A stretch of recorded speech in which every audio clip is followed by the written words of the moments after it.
La Francia degli anni '80 ricorda i primi esperimenti di volo libero con Jean-Marc Boivin. A quell'epoca si cominciò a parlare di parapendio. Erano i primi tentativi effettuati con i classici paracadute da lancio.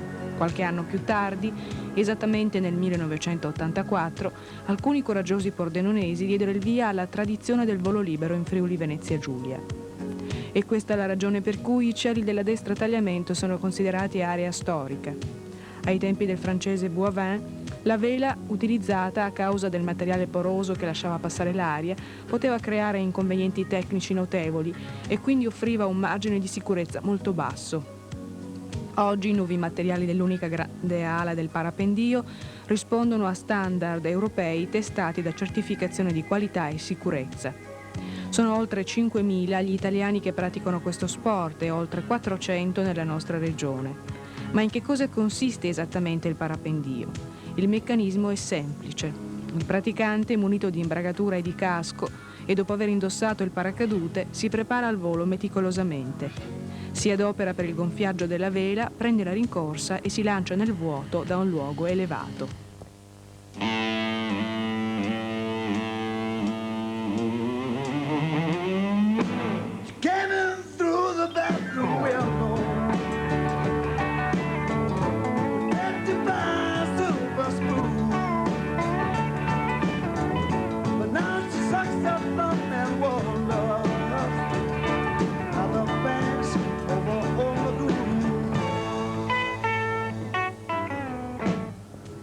Si sfruttano dunque le correnti e poi si discende dolcemente al suolo.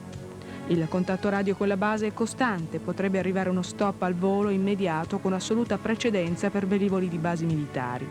Nel caso del club friulano Delta e Parapendio, le autorità militari della base di Aviano hanno concesso l'ok per il lancio e per l'atterraggio.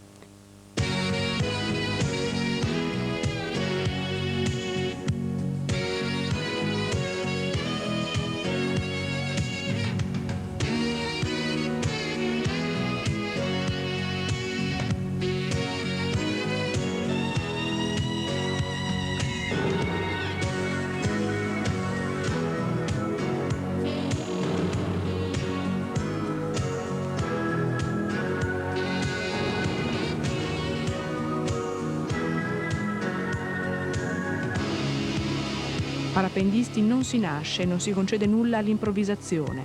I praticanti hanno superato un corso di teoria e pratica con istruttori qualificati presso scuole autorizzate. I soci del club pordenonese hanno un'età che varia dai 6 ai 70 anni. La gioia del volo è per tutti uguale. Dentro ognuno di noi rimane quell'entusiasmo infantile per il bello. Guai se l'avessimo dimenticato.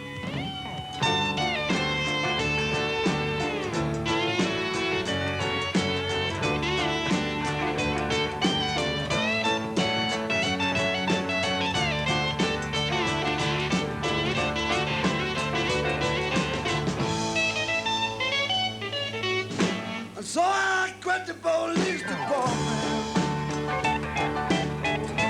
Give myself a steady job. I'm going to try the best to help me. She could steal, but she couldn't.